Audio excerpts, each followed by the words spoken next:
મારી અને સ્વામીજીની વાર્તાલાપમાં પહેલું જ વાક્ય, હું આત્મા છું એવું માનું, અનંતકાળથી હુંના પ્રભાવમાં જીવેલા આપણે સૌ.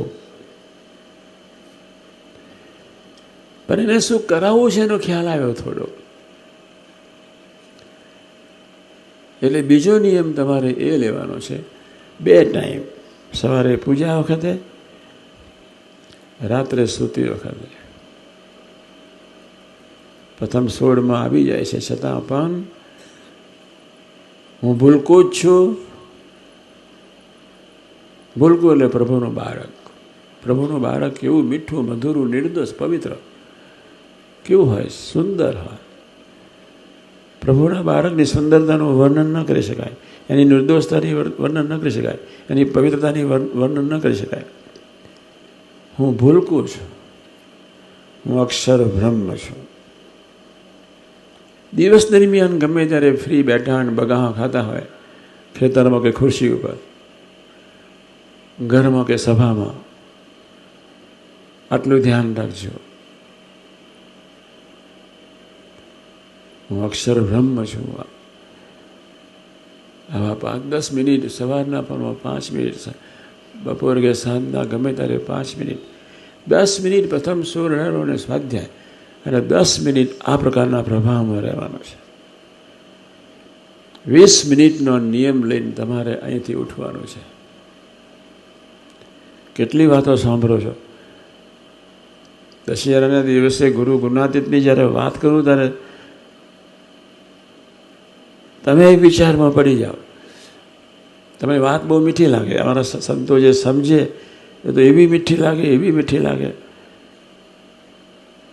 પછી મેં જોયું કે મેં બહુ વાતો કરી. હવે 2 વાત પકડાવી છે. આવતી સાલ જ્યારે ફરી આપણે ભેગા થઈએ, અમૃત શિબિર એટલે રાખી લીધી કે બધાના દર્શન થઈ જાય. અમૃત શિબિર એટલે રાખી લીધી કે આ 20 મિનિટ જો કાઢે, શિક્ષાપતિ પ્રમાણેનું જીવન હોય, અમરીશનું વ્યક્તિત્વ જુદું દેખાય. એનું બોલવું ને ચાલવું બેવ બદલાઈ જાય.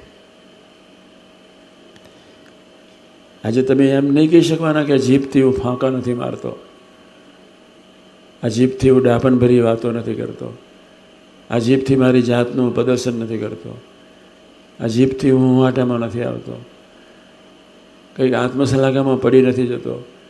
જીભ તો નખો જ વાર્યા જ કરે છે. પણ જાગજો, તમારી સંતોની, સહિષ્ણુઓની, બધાની વાણી બદલાવી જોઈએ. વિવેકી, મીઠાશવાળી, વિનમ્ર, ભક્તિપ્રધાન, પવિત્ર. 5 ગુણ એકબીજાથી ચડતા છે.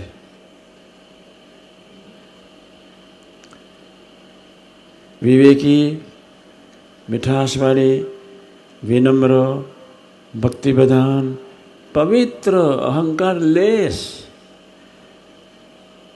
પ્રભુના ગમતામાં જ બોલવાનું, ખૂબ ધ્યાન રાખજો. કોઈ ગ્રહસ્થ એમ નહીં કહે કે હું મારા પરિવારમાં વાણીથી નપાસ થતો નથી, જન્મ્યો જ નથી.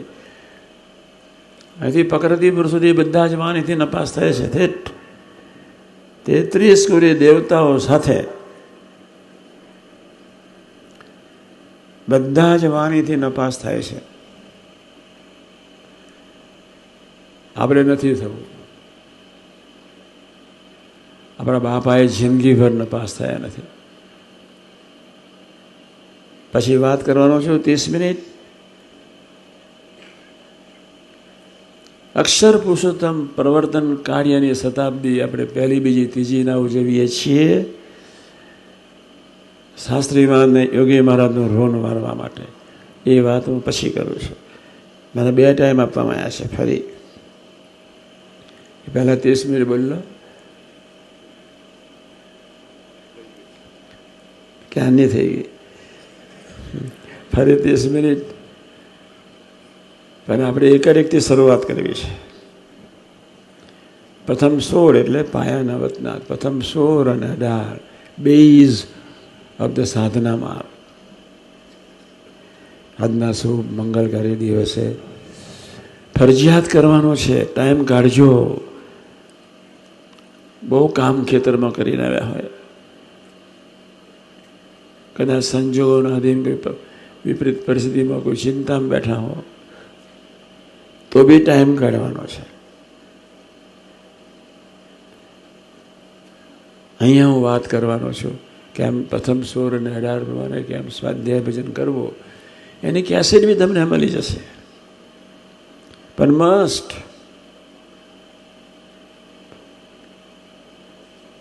આંખ બહુ ચંચળ છે, એના કરતાં જીભ ભયંકર ચંચળ છે. 5 ઇન્દ્રિયોમાં સૌથી ચંચળમાં ચંચળ આંખ, એના કરતાં ભયંકર ચંચળ જીભ, અહંકાર. વાણીથી શું ફેંકી નાખો બોમ્બ, ખબર પડે જ નહીં. કદાચ કોઈ મંદિરમાં આવીને તમારા જેવો કોઈ ડાપણવાળો બુદ્ધિશાળી સમજો, સાત્વિક, મંદિરમાં આવીને સારી સારી વાતો કરી જાઓ. ઘરમાં તો થાવ ને જ અમારા સંતો રૂમમાં નપાસ થાય જ. જે 5 જણની જોડે રહેતા હોય, 5 જણની જોડે વાતો કરતા હોય, થાય જ. હવે નથી થવું. સાથે નથી થવું. 2009માં આત્મીય મહોત્સવ જોવો છે. આપણે આજે બેઝ નાખી રહ્યા છીએ, બેઝ પ્લેટફોર્મ નાખી રહ્યા છીએ. એટલે આજના શુભ મંગળકારી દિવસે આપણે આ રીતે જીવન જીવવાનો સંકલ્પ કરવાનો. હું ગુણાતીત જ છું, હું અક્ષર બ્રહ્મ જ છું. નામ, રૂપ ને આકાર. કોઈ સ્ત્રી નથી, કોઈ પુરુષ નથી, કોઈ રાજસી નથી, કોઈ તામસી નથી, કોઈ સાત્વિક નથી, કોઈ શુદ્ધ સાત્વિક નથી. અક્ષર બ્રહ્મ જ છીએ.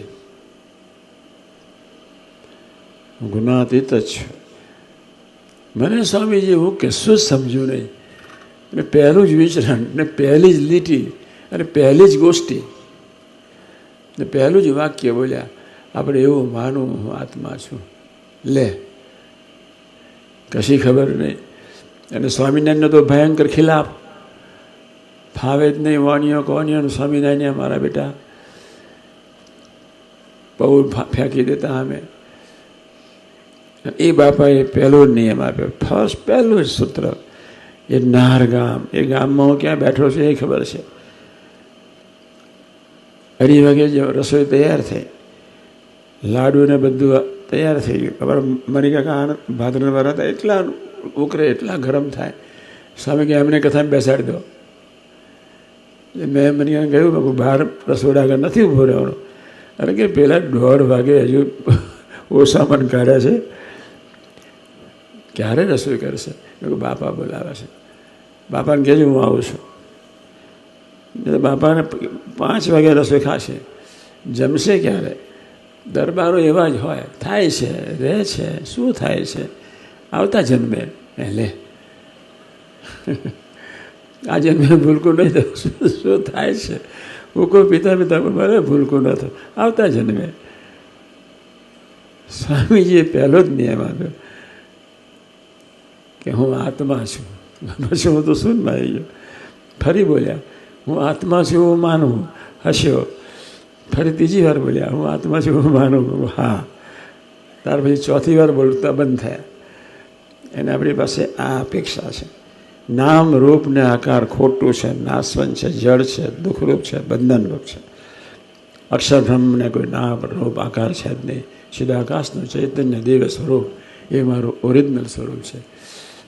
આ 2 નિયમ લઈને આપણે ઉઠવાનું છે. ગુરુ હરિને ગુણાતીત પુરુષો આ અંગે આપણને ખૂબ ખૂબ બળ બુદ્ધિને શક્તિ આપે એ જ પ્રાર્થના. સજાન